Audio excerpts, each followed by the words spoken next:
Hey, and thanks for joining us on this week's episode of For All Things Lexington, the only show dedicated to Lexington, South Carolina, and where a spade is always a spade.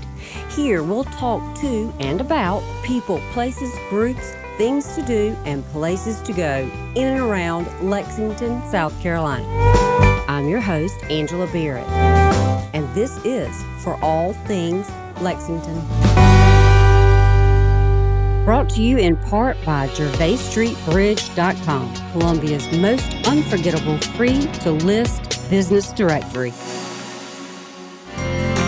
And by Angela Barrett at HomeMattersSC.com, building on what matters to you. Hey guys, thanks for being with us today. I have Jermaine Edwards. He is a customer growth strategist and advisor, international speaker, and an award-winning author. Thank you for being here. Yeah, I'm so happy to be here. Thanks for inviting me, guys. Yeah. No, you're not from South Carolina. I'm not, no. So all stories start with a girl, and this is no different. So my wife is from South Carolina. She grew up here, went to Lexington High School, and actually finished with honors at USC. Oh, nice. And so that's how you came to South Carolina. That's the reason why we came. Yes, indeed. Yeah. Perfect. Now, tell me what a customer growth strategist is. Wonderful. So in a nutshell, what I do is I walk into businesses and I help them to better understand how they move their customers in relationships, in revenue, and in reputation so they can better grow their businesses. Oh, well, that's cool. And you work with, I know, some small businesses, but some very large businesses like Dell and GE. That's correct, yes. Was it London University, I think? Yeah, it's London Business School. Yeah, business school. Right. Now, you were in sales for probably almost 20 years, I think, before starting your very first business, 2013? 2013, actually, was interesting. So I started my first business while I was still in sales. So it's happening kind of in parallel together, kind of putting my foot in the water, just making sure that those steps were the right steps to make. But it's actually, the first business was one that blew up very, very quickly. Yeah. And what was that?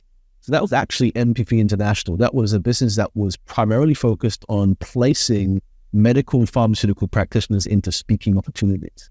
Oh, nice. It's a really unique business. Got 7 things very quickly, but that very quickly turned into a bit of a nightmare, to be honest. Oh, they all. Yeah, indeed. So business partnership nightmare.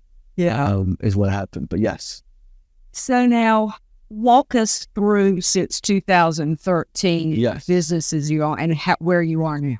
Yeah, so been 6 companies gone in. So right from placing individuals in speaking opportunities to running a speaker an events company. There's a few different consulting businesses. Today, the primary business is in the area of helping organizations to better understand where their customers are and how to move those relationships, those reputations, revenue to growing their businesses. But the interesting thing, I think, about that journey is that the reason why that business today is so important to me, or so pertinent, is because what I saw throughout my experiences of running a business and growing teams is that the fundamental core kind of empowerment, I guess, sticking points and growth or stability and sustainability in all those businesses has been the relationship with our customers.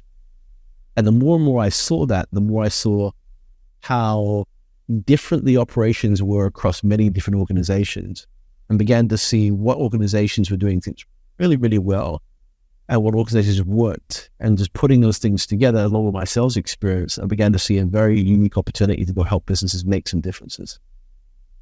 Interesting, because you're right. In any business, your customer or your clients or your audience or whoever, those are the most important people. Mm-hmm. Yeah. No doubt about it. Yeah. So now, you don't teach best practices, I understand. You teach best principles. That is correct. Yes. Explain that. Yeah. So what I've come to recognize is that practices will change and they will really be adapted to context and circumstance. So for example, just during the 2020 experience that we had, naturally everybody had to pivot in such radical ways that actually changed the very practices that they thought were the best practice of that time, from a digital transformation perspective, from an online to virtual, from even an employability perspective. But yet the principles still remain the same.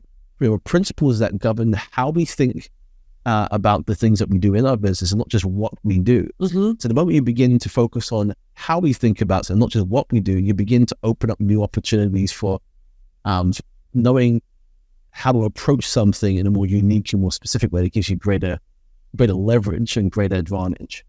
So give me a very specific example. You don't have to tell me the company you help, but where that worked as best practice versus, best principle versus best practice. I'll get that out in a minute. yeah, not a problem. So I'll give this one, which is quite interesting. So there's a particular business working with in Europe.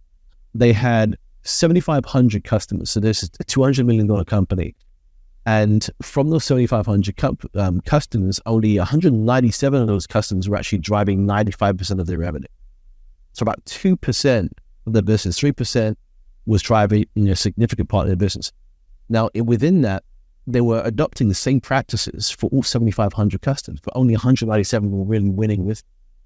So on looking and really evaluating with them, we had a really kind of hard conversation. So the question was simply, of the 7,500 customers, why do we believe that only 197 companies benefit from the practices that you have?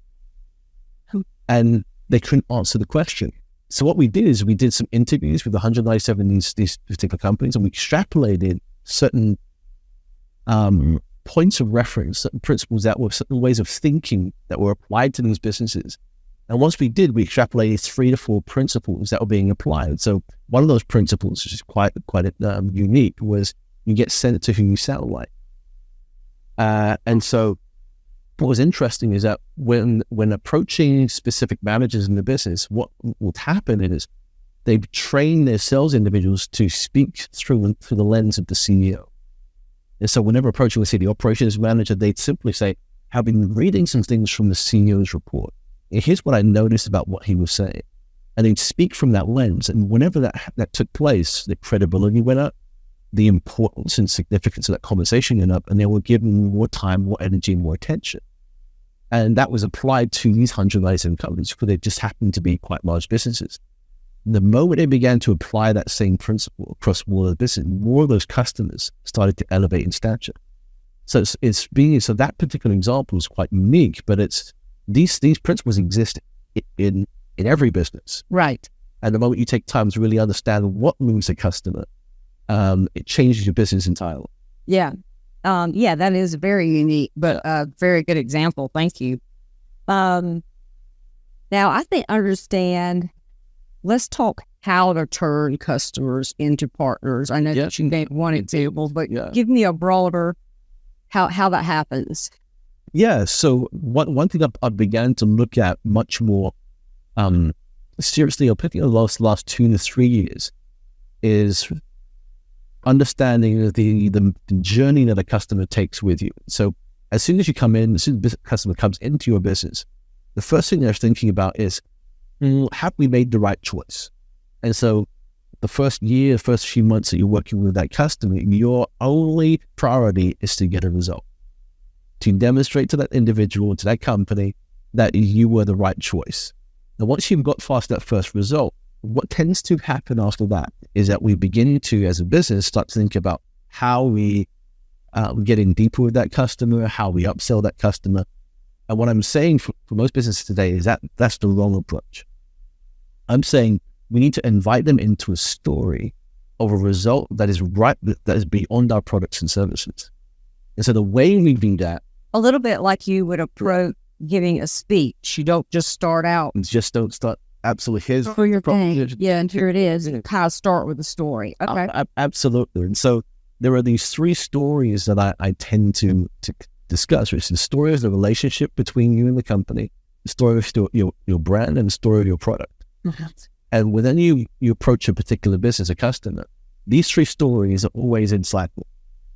And so it's thinking about the relationship, it's thinking about your brand, it's thinking about the product. So what's my relationship with your product right now? Do I like it? Is it working for me right now? Because the relationship could be working, but the product could not. And equally, the brand could be working. Actually, I really like the brand and something's working, but a relationship should be strained. And so the moment you begin to understand these stories, you can begin to move the partnership in a very different direction. So you're defining the story with the relationship, making sure, hey, is that strong? Are we clear? Are there expectations and standards that we adhere to together? Then the product, hey, have we got this right? Are you getting results? Is this something that we really could buy into more within the business? And then the brand story is something quite really, really special, because now the mission of the brand and who you are together, that communal piece, is where we move that relationship to different levels. And so we invite the customer into a new brand mission together. We say, what can we create together that might be bigger than our products and services, that is beyond what we thought was possible, but could be if we did it together? Interesting. And you go into, you have lots of services and they're all listed on your website, but you go into different companies and teach this as well as other things that you have on the website. Now, the interesting thing that I thought, you have worked with businesses in like 22 different countries. Yes, that's been fun. Absolutely. I saying, you need someone to carry your luggage, I'm available. I'd love to see all the different countries. The other thing that I wanted to talk to you about is not on your website. Yes. I had a little friend of yours give me this piece of information. I want to talk about a personal mission of yours. Yes, indeed. It is to fund the apt care of children in recovery out of sex trafficking. Yes, absolutely. We're doing it in partnership with a company called Unbound. It's been a life-changing mission for me, definitely, in pursuing that with this company and other partners who have worked with us over the years. Definitely, yes. And so how did you get involved? Yeah, so it was... That's a lot to take on. It's a lot to take on. Emotionally and physically. Yeah, so 2019, a friend of mine in Europe, we were on a trip to India. And while we were there, we had the opportunity to meet with a range of different small businesses, and we were sharing information. And one of the clients of mine said that his daughter was missing. Had been missing for a few weeks. And so we were like, oh, maybe had she just run off? She was 11 years old. She found him. So we didn't really think anything on it. And to be honest, I was really ignorant to this whole scene of what it was. But as we began to have more deeper conversation, recognize that this was rampant. There actually been close to, I think it was 75 young girls that had been taken within a month within this particular region. I had daughters myself. I said, how could this be? It doesn't make any sense. Right. How could so many girls go missing and we not find them? So after a while, we kept talking, and I said, hey, look, I want to get involved somehow. How could I help them? They'd mentioned that they'd been working with an organization to help them better understand just the networks and how to break down these networks and so forth. And that's how I met with Unbound, who were working with partners on the ground. And so I came back to India and was doing some groundwork with them. I was just really interested in being part of that. So just talking with locals, understanding people's pains and what that was. But very, very quickly, what I recognized is that the real need was actually those girls who came out of trafficking.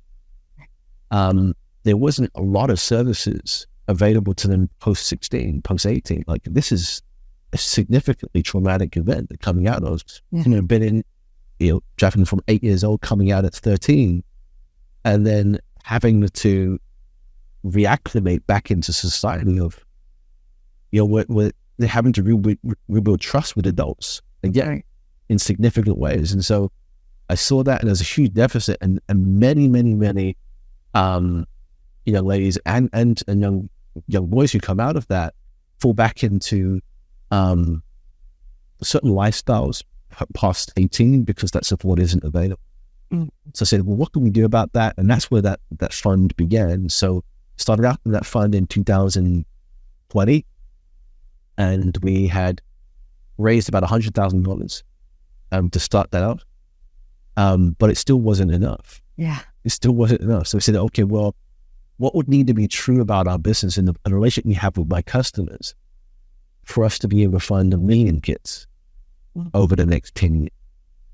And that's been the pursuit. So we take about 10 to 15% of our profits, and all that goes back into this fund, working with Unbound. And it's been a project that has been heart-wrenching. Yeah. It's been difficult. There are times I don't want to look at the email. Yeah. I don't want anything to do with it. But what we do know is that it's making a significant difference. I haven't been really public about it because don't have permission to say those stories in the same way and to put those images up. But the reality is that it's a huge need. And so we want to do it. Yeah. Well, it is. It's a great thing you're doing. And like you said, I think people are either ignorant about it or choose not to learn. Yeah. Yeah. It's difficult. Because that's a very emotional to even think about, even fathom what they went through. Yeah, indeed. So you have 7 children. Yes, I do. We do. I wouldn't say why, but I'll say wow. Yes, if you one boy, but it's so interesting. I'll give this 30-second story. At 22, I remember speaking to a good friend of mine, and I told him at 22, I said, look, the next person I meet has to be my wife, but she has to want a lot of kids because I come from a large family. And so I always wanted to be dad. It's a strange thing as a teenager wanting to be dad, but I always had this desire for it. And so when I actually met my wife in Germany, and we didn't actually like each other at all, which is the strangest thing. Feels like one of those hallmarks. We really didn't like each other, but somehow we found ourselves in speaking and found common ground on family. And instantly I said, okay, this is the girl I need to marry. And it wasn't too long after that, about a year and a half after, we got married, and the rest is history. So we've been married 19 years now. Because you were over you studied first at the University of Kingston, both in Europe and in Germany. And after that, you were at now I forget.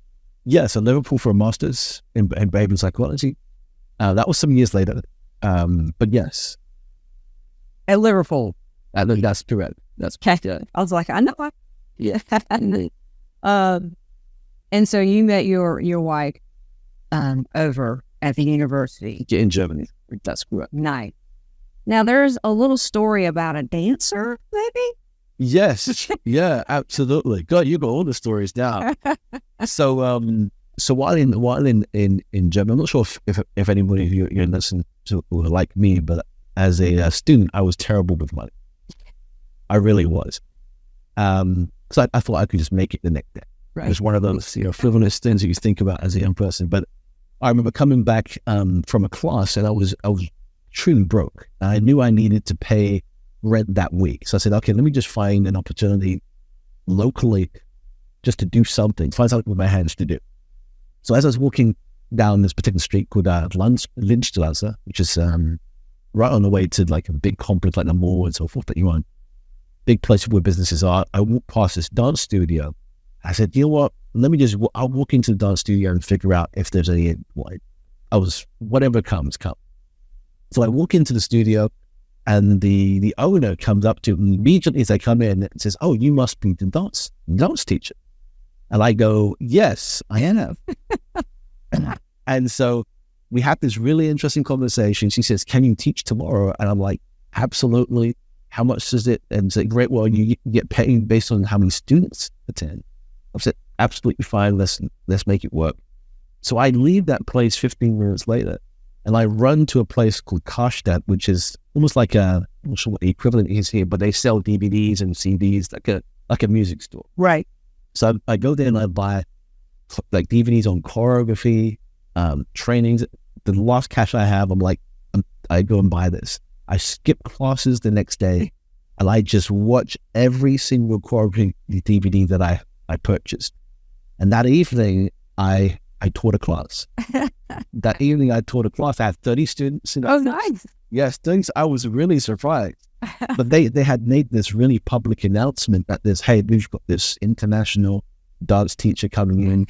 And I'm like, okay, yeah, let's go. Well, the international part was true. That's what it was true. But the funniest thing is the person who they were actually expecting didn't show up.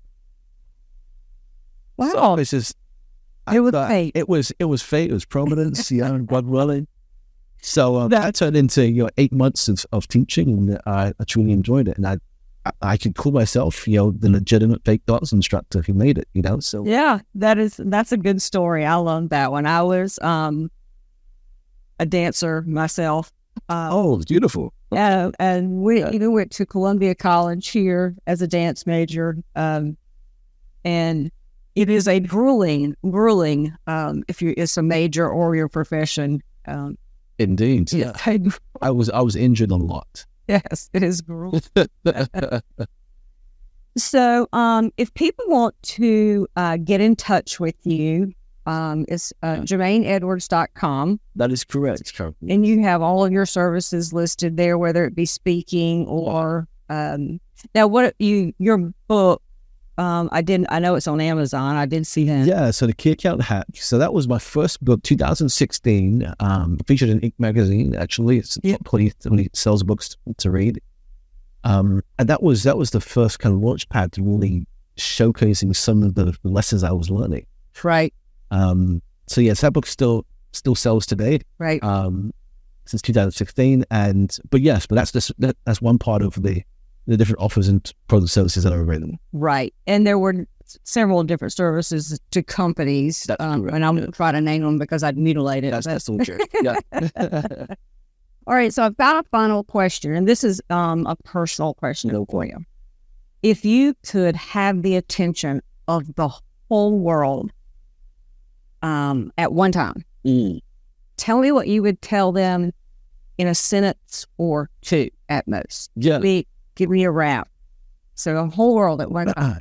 Yeah. I think the phrase that I'm holding on to and have holding on to for years, it's the phrase, it's possible. And I think that has been the mantra of, through many, many difficulties, is holding on to that view of it's possible. Yeah. It's possible to move that forward. It's possible to overcome that. It's possible to achieve those things. It's possible to go help those people.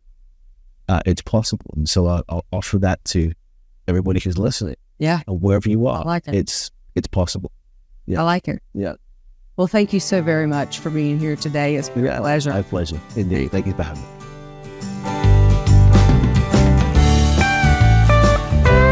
Thanks for hanging out with us today, and we hope you enjoyed the show. If you'd like to be a guest on the show or have a person, business, idea, an event that Lexington needs to know more about, email me, local@forallthingslexington.com. That's the number 4, y'all. And by Angela Barrett at HomeMattersSC.com. Building on what matters to you.